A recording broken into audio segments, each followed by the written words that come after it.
How do you overcome the people who say all the picture on Zillow or the videos on Zillow, or, we uploaded everything. If you don't need to come to the house, you could just go see it on there.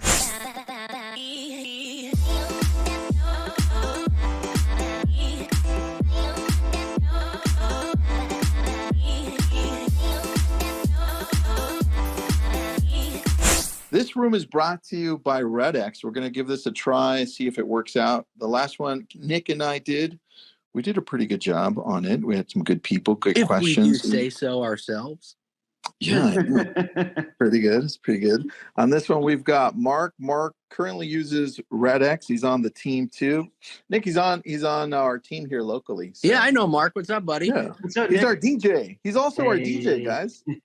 DJ Mark. What's up? What's up? How are we all doing? Good, buddy. Good, man.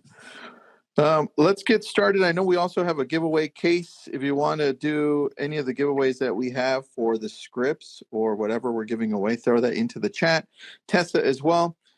Let's get going. So when it comes to for sale by owners and expireds, I don't think that they've ever really stopped working. They just work less in certain markets and at certain time periods. But what we're noticing right now is, and I'm going to go to both of you, we're noticing that still in some markets for sale by owners are working well, but they're very, very aggressive when it comes to the commission they're asking. And expireds are only working if they're older expireds. What are you guys noticing? Nick, what have you seen, man? Because I know you're pretty big in command, and you do coach and do a lot of courses. Yeah, so the market is still a seller's market in a lot of areas.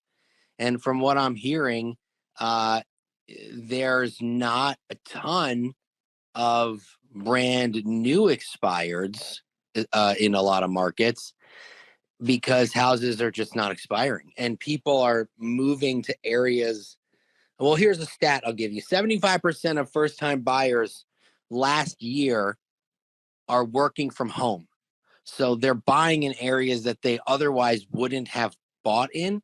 So houses in like that weird town, like off the beaten path, that's not near anything that would have expired, isn't going to expire because more people are working from home than ever before. And a lot of companies are allowing people to continue to do that because they're noticing that they're just as productive, if not more productive. So that house that would have expired because it was in that weird spot may not expire now. That makes a lot of sense, dude. I like that. And Mark, what are you noticing, buddy? Yeah, man. I'm noticing not a terrible whole lot of for sale by owners, but there are some. But let's talk about the expireds here. Let's bring it back. The expireds that I'm noticing, it's really in our area. It's coming down to one of two things, and the leading force of the expireds is really comes down to the price, because nowadays you can put a for sale sign in the ground, and by the time it hits the soil, you're pulling it right back out. So, because the house is already sold, right? True, so it really comes down to price. Marketing does play into it as well. That's the second thing, but it really comes down to price. So navigating that conversation with that seller, talking to them about it, dialing in, seeing what makes sense for them, and showing them the pros and cons of a price reduction or a price adjustment or sitting on the market longer, whatever it may be, and different marketing strategies is very effective and shows a lot of value. Yeah, definitely. One of the things that we've been testing out on scripting, guys, because we're still calling for sale by owners, is this. And I see Curtis. I'll go to you, buddy, in a little bit. But the script that we're using is, because this is what we get when we call for sale by owners.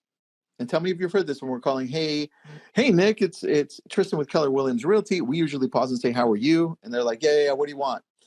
And especially, I mean, dude, can you imagine calling for sale by owners in Jersey and New York? Well, you can't in New York, but Jersey. Nick, have they ever been nice in New Jersey when you're calling for sale by owners? I think for sale by owners, right off the bat, if an agent calls, they are defensive because they think that the agent is automatically going to say, hey, have you ever thought about listing with an agent? Right? Which is most of the time is what happens.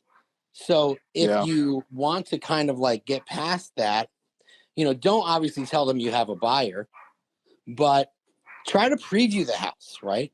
You Yeah. want to take a look at the house to see if it would be good for some buyers that you're working with. You like to see as many of them as possible. You also like to kind of know what's going on in the market in terms of inventory. Get in there with a different strategy. Don't get in there by right off the bat asking if they're going to list with an agent. Most of them do at some point, but they haven't done that. And you're not going to be the only one who has called them up to this point to ask them that. So use a different strategy. Can I preview the house? I want to just make sure it's right. I want to get in there because I would like to see the house because I'd like to know the inventory in town. And I can't tell by the pictures. I'd like to walk around the property if you don't mind. Like, get in there in a different fashion to help them get their guard down. Because if you jump in there immediately, will you list with an agent? They're going to completely shut down. That's very true. Mark. Yes. What do you think, man? Has it been the same? And then I'll do a script with you to show you what we're doing. Yes, absolutely. So it does, Nick, I do have to say, I do a lot of similar things with that. If you want to do the script, Tristan, we can absolutely. Or if you want me to explain kind of what we're doing to the listeners. Why don't you explain what you're doing, and then I'll run the script with you. Sure. Basically, it's coming from, we really like to pride ourselves here on providing value. And like Nick said, if you don't have a buyer, don't say you have a buyer, right? But obviously, most of us, know someone who's looking to buy.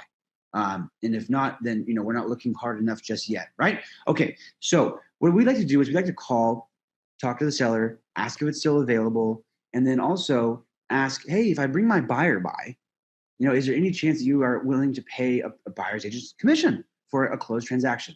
Most of the time, they're going to say yes, right? Because they want to get their house sold and they want to save money on the commission. Paying one side saves them money and gets their house sold.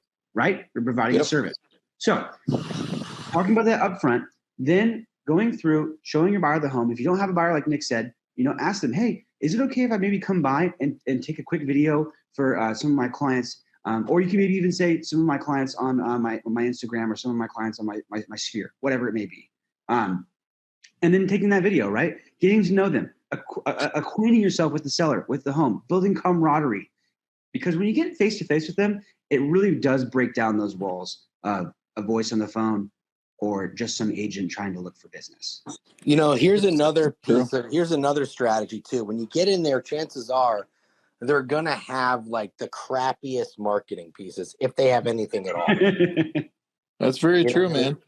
That's very true. They're not going to have a nice brochure. They're going to most likely have crappy pictures.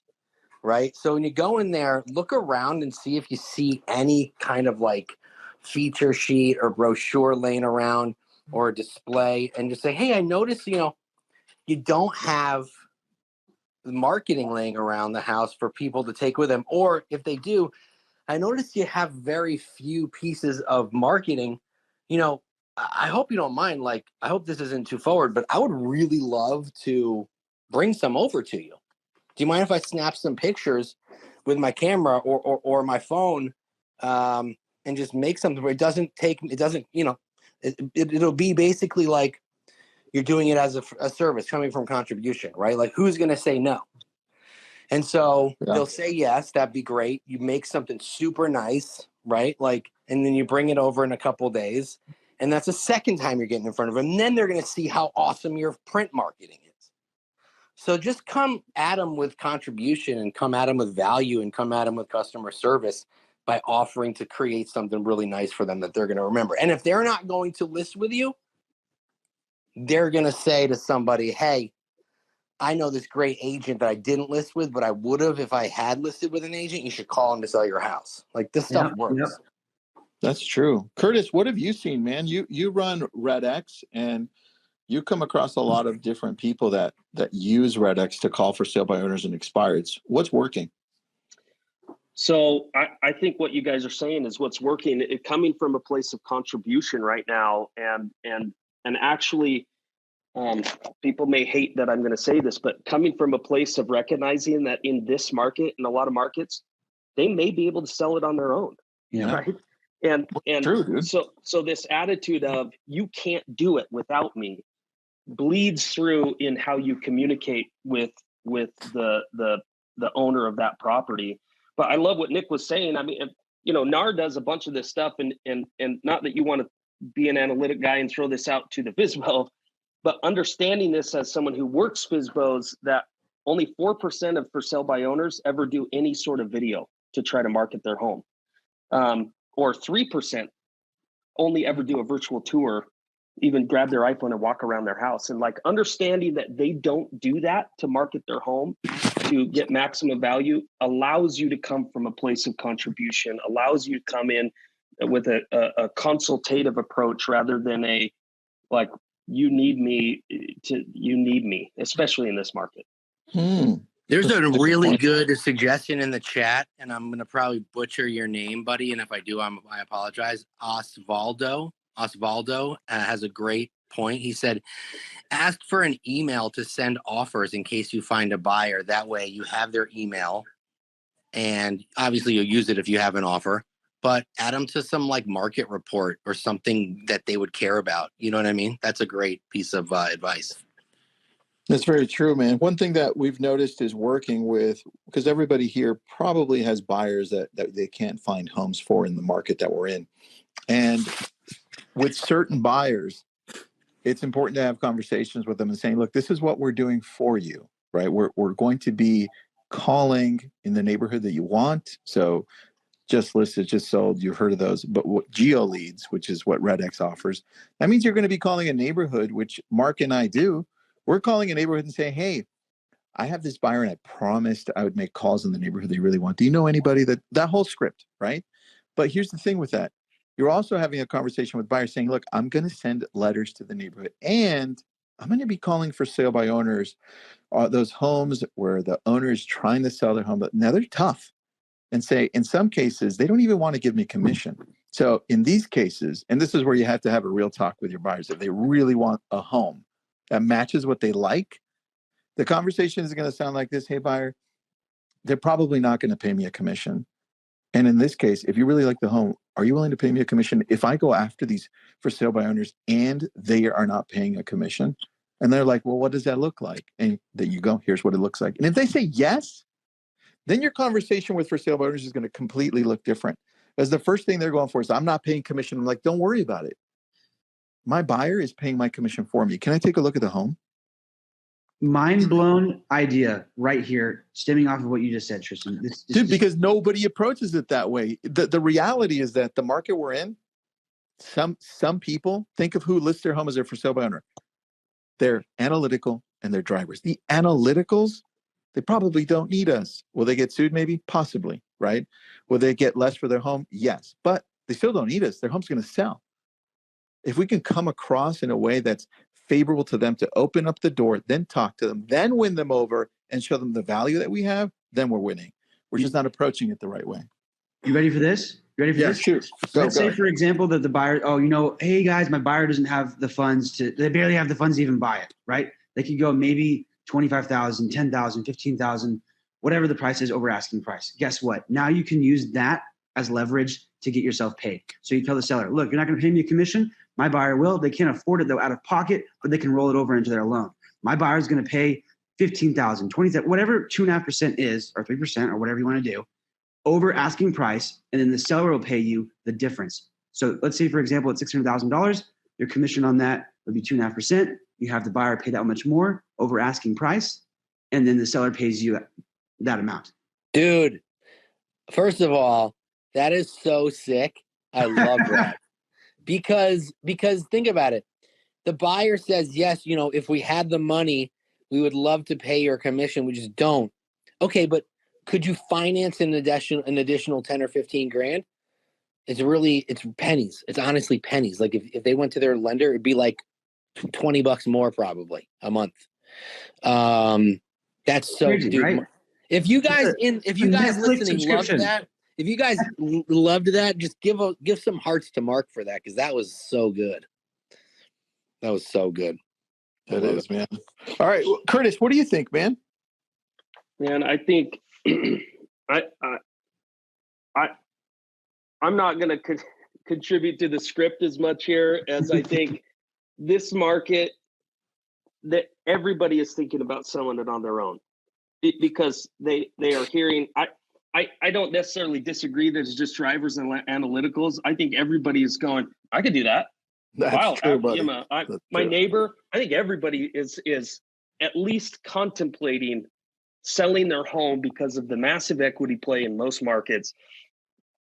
But for sale by owners are out of the loop. They don't even know what's going on with interest rates in the last couple of weeks, right? Well, They here's don't the understand what's going to happen to appraisals. They don't know what their potential buyers means or anything. And like the game hasn't changed at all just because the market's hot, but there are a lot more people trying to sell their home on their own right now. I mean, we see a massive amount of upticks in the amount of FSBOs out there. Yeah. And it's complicated it's a hot market, but it is complicated right now with what's going on. It's complicated to deal with offers that are over appraised value.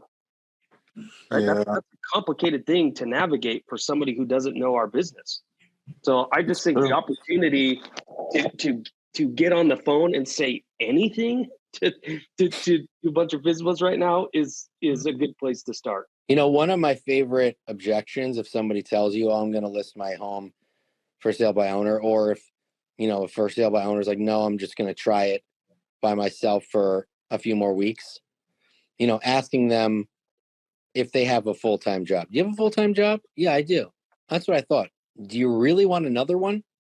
Because that's what this is, a full-time job. And chances are they work, and chances are they work out of the home. What's going to happen when someone wants to see the house at 2:00 in the afternoon? That's why these houses don't sell as quickly or for as much, because the homeowners aren't home. Right. And there's no key box to get them to get in.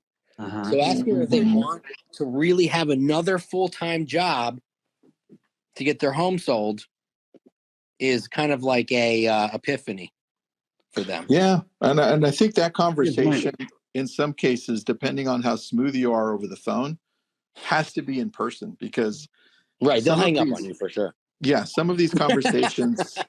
Yeah, if you say, and you got to say it. You want another full-time job? It's like, you got to say it. You got to say it empathetically. You got to be like, yeah, man, I would hate to have 2 full-time jobs.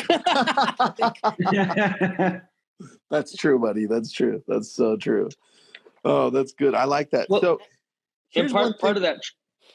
Go ahead. Part of that, Tristan, is that I mean, we get that objection, Nick, but usually before that, we get the objection of, man, you're like the third agent. I'm listening on my own. You're like the third agent that's called me, or 30th. I'd love to ask Mark, what do you say on the phone right at the beginning, right when they're coming, they're responding to your, hi, my name is Mark, and I'm a realtor, and immediately they're objecting. And how do you continue the conversation to even get the face-to-face? Yes. And okay, so I'll jump in here. This also works for FSBOs, and then it also works for expireds. It's just a little bit different of a dialogue of what you're actually saying. So it would work like this. Hi, is this Curtis? Yes. Hey, Curtis, this is Mark with Keller Williams Realty. How you doing? I'm good, man. You're like the 5th agent that's called me, Mark. I totally understand. Absolutely. Well, look, I'm actually going to be upfront with you. I'm not asking to list your home, and I'm not asking for your business in that aspect at all. So don't worry. I'm not going to push and prod for anything. The only thing I want to ask you today, and quickly, because I know you're busy, is if I were to bring a buyer to your property, would you be willing to pay a buyer's compensation if I give you a price that makes sense for you? Yes. Done. And then go into the report, and then build the conversation, build the trust, and then go into all the other things that we've talked about so far today on this call.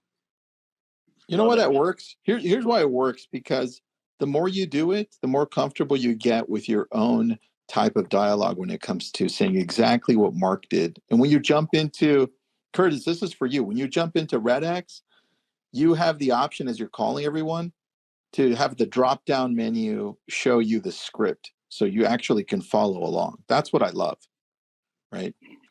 And for those of you that are wondering, well, where do I practice? Because I don't want to practice live, like with actual real people, and screw up.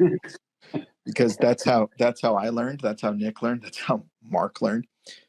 REDX has this cool thing that they keep super secret, and I'm going to let Curtis talk about it because it's super secret. Curtis? Yeah. So it is not so secret to our customers, but yeah, somewhat secret. But we have a role play system where you call a number. That's what secret is, the number, Tristan, that you get when you're a customer. But you call the number and you kind of go through a menu and what kind of lead type you want to practice. You say FSBO. It'll ask you how difficult do you want the role play to be. You're always going to select difficult because why would you practice easy calls? Yep. And then it will give you some instruction. It'll say, okay, the phone's going to ring. Stay in character. This is not a coaching call. It's a role play. So you act like it's real. Your phone will ring. Somebody picks up and says hello. And then you actually walk through and do a role play, and they'll throw out real objections, and they'll try to get off the phone, and you'll try to set the appointment. And then at the end of the call, there may be some feedback, but mostly you hit a button on your phone. It will send you the audio recording of that role play. So sick. And for those so of you wondering, dude, Mark, you better get your ass on that one. All right. For those of you wondering where to get the scripts from REDX, I'm going to throw it into the chat. You just have to email marketing@theredx.com, and they'll send you those scripts. You don't have to sign up for anything, but if you do, you'll love all of us because they give you great numbers. So, and then once again, it's marketing@redx.com. Yes. You got it. You got it. Now It's marketing at the REDX.com. Either one will get us there. Oh, okay. Oh, nice. Good job. Now, Nice. Christina's asking you a question. She says, is that phone number, the secret Batman phone number, is that an extra purchase or what is that? Nope. That's available to all of our customers. So if somebody's a customer and they don't know about that, email in and we'll get you the number so that you can role play. And we've had people really take advantage of that. I mean, we've had people call in every day for 3 weeks before they ever actually called a real lead, which maybe that's extreme, but it gives people the confidence to say what they need to say on the phone. Hey, by the way, guys, you can email that address, but you can also direct message REDX from their Facebook page and ask for scripts too. That's right. Yep. Good one, Nick. Good one, Nick. Now, Alexis asked a question earlier in our conversation. She says, how do you overcome the people who say all the picture on Zillow or the videos on Zillow or, we uploaded everything. If you don't need to come to the house, you could just go see it on there. Mark or Nick, either one of you have an objection handler to that? Oh, yeah. So honestly, there's nothing that beats seeing a house in person, right? Yep. If you really have a client, my client really trusts me to make sure that they see houses that really fit their taste and really fit the aspects that they're looking for. And sometimes pictures just can't really capture that. So it would be hugely appreciated if I could just see it in person. It would be such. I don't want to waste anybody's time, right? Right. You don't want to waste their time. You don't want to waste your buyer's time. You don't want to waste your own time. Make sure that they know it's about time. If I get in there and I see that house and I know it's what my clients are looking for, I'm going to bring them, right? And we all want to make sure that we're managing our time the right way. And there's nothing more effective than seeing it in person and making sure that it's the right house for them. Yeah, it's a good point, man. How about you, Mark? Yeah, people usually want to object to that because here's the thing, linking back, they have a full-time job probably, right? So they don't want to waste their time either. And if you come at it as an approach of value and come at it as an approach of I'm defending your time, my time, and my client's time, I can't really see that much of an objection. And if there is, then they may not really want to sell their house. Yeah. Yeah, that's Sure. true. That's true. One of the things that we do when we get to the very, very beginning part of the conversation where we're asking if the home's still available. Great. I'm calling about the home for sale on 123 Main Street. Is it still available? And they're like, yeah, it is. What do you want? It's like, excellent. Well, I've got one buyer or two, or haven't you actually have, right? We have a ton. I have a few buyers in the area, and I was wondering and here's what sets us apart that gets us through that next door. So pay attention, because If it's a regular house, we're asking, this is regular house, if there's a formal dining room, because I don't usually see 3 walls around that dining room in the pictures. The next one is if it's luxury, because we're in a luxury area as well, we're always asking, well, is there a separate sleeping quarters, or is there a guest house, or can you tell me if there's any regulations as far as the HOA saying we can't build a guest house? You ask specific questions and it gets you through, because every real estate agent's going through the same script, using the same dialogue, and this allows for a pattern interrupt. And the last one is when you're calling an HOA or a condo, you ask for the pet policy. Say, hey, with the pet policy, is there a certain amount of weight that you have for a dog or size? And then they usually say, yeah, there is. So that's how you get through. I put it into I like that. comments there. The script that we use. So if you need that one, what do you think of that, Mark and Nick? That's great. Yeah. Especially that pet policy one too, because everyone loves a little animal. Yeah, that's good. Like, have like a legitimate question. Yeah. You know what I mean? That's good stuff. Curtis, what do you think, buddy? We got a few minutes here. Yeah, well, just on that, I mean, the reason why that works so well is the same reason why when your kids are throwing a tantrum and you if you ask them a question they have to think about, when your thinking brain takes over, you quit being emotional. And we are trained from a young age to be so emotional, to telemarketers, to salespeople, to all this. When somebody's on the phone and we're acting emotional, we're going, you know, you're the 5th agent that's called me, and no, I'm doing this on my own. You know, a lot of them are feeling like, you think I can't do this? Of course, I'm going to prove you wrong, right? It's all emotion. So as soon as you get their thinking brain thinking and their emotional brain, you know, out of the way, then all of a sudden you can start to have a real conversation. So I love that that pattern interrupt of, let me get you thinking, because the other thing is then the inquisitive part of it's like, well, why is he asking that? Like, should I have known that? And all of a sudden there's a level of expertise that you have as an agent of asking them a question about their area, their neighborhood, their home, you know, things about their home. And then one level more than that is ask them something about their home that they could get excited about. Right. So because if they have a formal dining room, you know, or have 2 or 3 layers of questions, say, does it have a formal dining room? They go, no, it doesn't.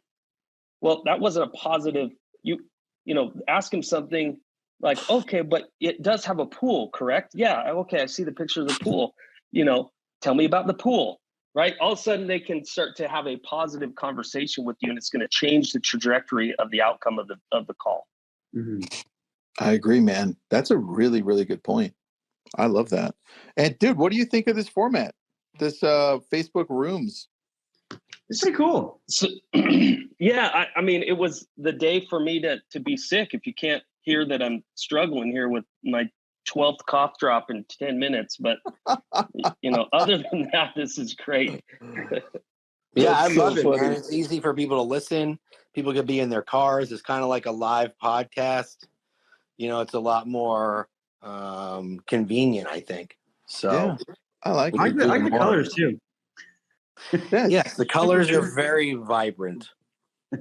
And for those of you that came in a little bit late, you want to email marketing@theredx.com. I'll throw it in there. They'll give the scripts. And also there is a secret number for you to call if you're a REDX customer. It's no extra cost, where you can practice your scripts for expireds, for sale by owners, just listed, just sold. And you can ask for that as well. And we'll put up the link in there. Anything I missed, guys, that you wanted to talk about as we wrap up here?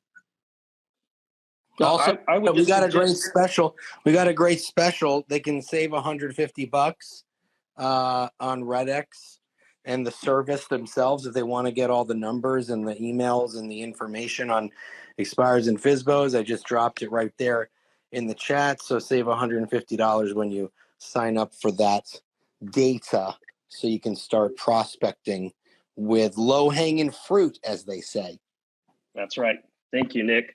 I would suggest a round 2 of this where we just have, Kent was supposed to join us also, who is one of our prospecting ninjas over here. Yeah, Had he some is. technical difficulty. I'd love to do a round 2 where we just actually role play the whole audio clip. Oh, yeah, that'd dude. be awesome. Yes. We'll Yes. just pull up the top 10 objections, and we'll let Mark and Kent, and we'll have a contest. We'll vote in the chat who's the better prospector at the end. Oh, Mark, I you love up for it. that? Let's go. Let's do it. That'd be fun. That would be very fun. And I'll throw in there with my sucky scripts. Oh, you too. know what else we could do? We could even bring some people up from the people listening and ask them to throw some curveballs at you, Mark. Ooh, I love it. Yes. Love it. Damn. Now you're getting dangerous, Nick. I like Yeah. it. Let's I do like it. All right, guys. Part 2 to this one live. I like it. Yes, and we never even did the expireds yet, so I'm excited. To I do that know, too. damn it. It's only 30 minutes and we need longer for sure. Next time for sure. Thanks, everybody. Thanks, Curtis. All right, everyone, Jump have a on great right day. X, Thanks, everyone. guys. We'll see ya.